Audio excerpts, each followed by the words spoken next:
안녕하세요. 사업하는 이철식입니다. 오늘은 창업에도 순서가 있다는 내용으로 말씀을 한번 드려보고자 해요. 돈이 넉넉해서 내 돈으로 창업을 충분히 할 수 있다라고 하시는 분들이나 아니면 나는 투자를 정말 잘 유치할 수 있어서 투자로 충분히 사업을 시작할 수 있다라고 하시는 분들께는 조금 덜 도움이 될 수는 있습니다. 다만 나는 돈이 부족하고 이제 창업을 시작해야 되는데 투자받는 방법에 대한 부분도 조금은 막막하다라고 하시는 분들께는 충분히 도움이 될 수 있는 정보라고 생각해요. 제가 창업했을 당시에 사실 저는 돈도 정말 없었고 투자를 어떻게 받는지도 사실 잘 몰랐던 그런 학생이었었습니다. 그리고 제가 시작하려고 했던 아이템도 세상을 바꿀 수 있는 IT 같은 플랫폼 서비스를 만드는 게 아닌 정말 작은 소비자 아이템을 만들어서 판매해 보려고 했던 사람으로서 지금 8년 차가 된 제 입장에서 바라봤을 때 이렇게 했으면 훨씬 더 많이 도움을 받으면서 성장할 수 있었겠구나 라는 생각을 해서 이번 영상을 만들게 되었습니다. 대한민국 정부에서 사업을 하는 분들을 지원하기 위한 정말 많은 정책들이 있는데 사업 주기별로 어떤 지원들이 있는지에 대해서 알 수 있다면 정말 많은 도움을 받으면서 성장해 나가실 수 있거든요. 오늘은 그런 지원을 해주는 정말 대표적인 기관인 창업진흥원과 관련된 정부 지원 사업에 대해서 한번 설명드려 보겠습니다. 일단 창업진흥원의 정부 지원 사업을 이해하기 위해서는 가장 중요한 게 사업 주기라는 것을 이해하는 게 굉장히 중요해요. 창업진흥원에서는 총 4단계로 사업 주기를 나눠놨다고 볼 수 있거든요. 일단 그 첫 번째가 사업자를 아직 내지 않은 예비 창업자분들입니다. 두 번째 단계는 사업자를 등록하고 3년이 초과되지 않은 분들입니다. 그리고 세 번째는 사업자를 등록하고 4년부터 7년 미만의 업체들이고요. 그리고 마지막 네 번째가 7년을 초과한 업체라고 생각하시면 되세요.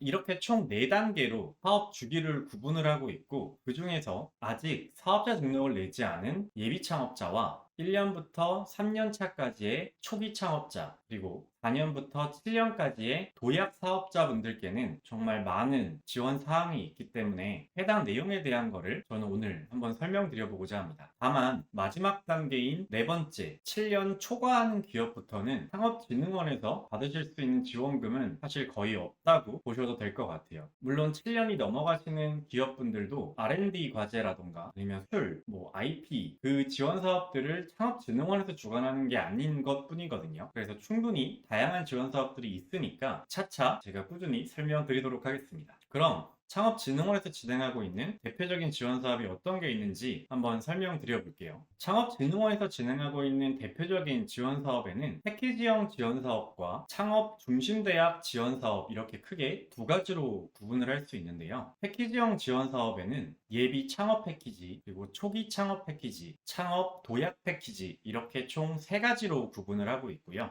창업 중심대학 지원 사업도 동일한 기준을 적용을 해서 예비 창업자, 초기 창업자, 도약 창업자 순으로 지원을 하고 있습니다. 사실 패키지형 지원 사업에 나와 있는 예비 창업 패키지랑 창업 중심대학 지원 사업에 있었던 예비 창업자 모집 공고는 같은 대상을 지원하고 있어요. 사업 진행에 있어서의 디테일한 부분들에서 조금 차이는 있을 수 있지만 지원하는 금액이나 그 지원금을 사용할 수 있는 목적 자체가 사실 동일하기 때문에 큰 지원 사업이라고 생각하셔도 되거든요. 그럼 여기서 키포인트는 본인이 해당하시는 사업 주기에 따라서 창업진흥원에서 내가 매년 지원할 수 있는 지원 사업은 2번의 기회가 주어진다는 겁니다. 즉 창업진흥원도 사업이라는 게 정말 많은 돈이 들어가고 생존하는 것 자체가 굉장히 어렵다는 부분을 알고 있기 때문에 창업 기업들을 꾸준히 도와주기 위해서 주기별로 지원을 만들어 놓은 거라고 생각하셔도 되거든요. 그래서 사업자 등록 전에는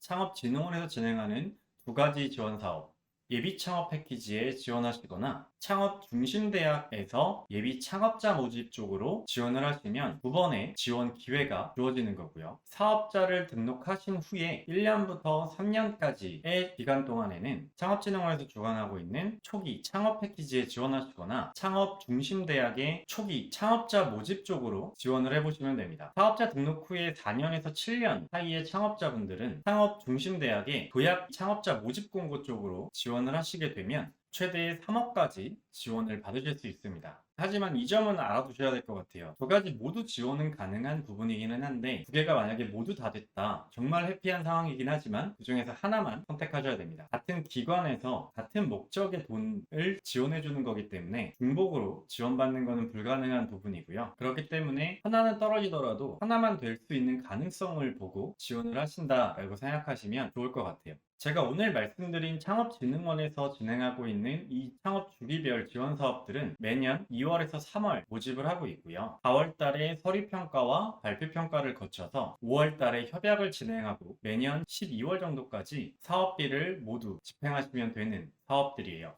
이런 걱정하시는 분들도 계실 것 같기는 해요. 지원 사업에 합격하면 사실 더할 나위 없이 좋겠지만 떨어지면 어떡하지? 내가 그거 쓰는데 고생 정말 많이 했는데 떨어지면 시간 낭비만 한 거 아니야? 라고 생각하시는 분들도 계실 수 있을 것 같아요. 근데 다르게 한번 생각해보면 사업계획서는 내 사업에 대한 계획서를 만드는 거거든요. 정부 지원 사업이 아니더라도 사업계획서는 사실 만들어야 해요. 사업계획서를 작성하시면 내 제품의 장단점에 대해서 굉장히 디테일하게 정리해 보실 수 있고요. 시장에 나와 있는 나의 경쟁사의 제품들도 한번 분석을 하게 되고요. 또 내가 들어가고자 하는 시장에서 나의 제품을 어떤 형태로 누구에게 어떤 방식으로 판매할지에 대한 고민도 더 깊게 해보실 수 있는 기회가 되실 거예요. 그러면 최소한 1년짜리의 디테일한 사업 계획이 만들어지는 거고요. 이 부분은 사업 계획서가 아니더라도 꼭 진행을 하셔야 되는 부분이거든요. 그거를 정부 지원 사업이라는 목적을 가지고서 정리를 하다 보니 조금 더 디테일해지고 더 깔끔하게 정리를 한다라고 생각하시면 훨씬 좋을 것 같습니다. 정부 지원에서 혹시 탈락하게 되더라도 그 사업 계획대로 밀고 나간다면 충분히 승산이 있지 않을까 생각해 봅니다. 여러분은 열정이 있으시니까 오늘 말씀드린 순서에 따라서 하나하나 만들어 가신다면 충분히 좋은 결과 만들어내실 거라고 생각합니다. 오늘 영상은 여기까지고요.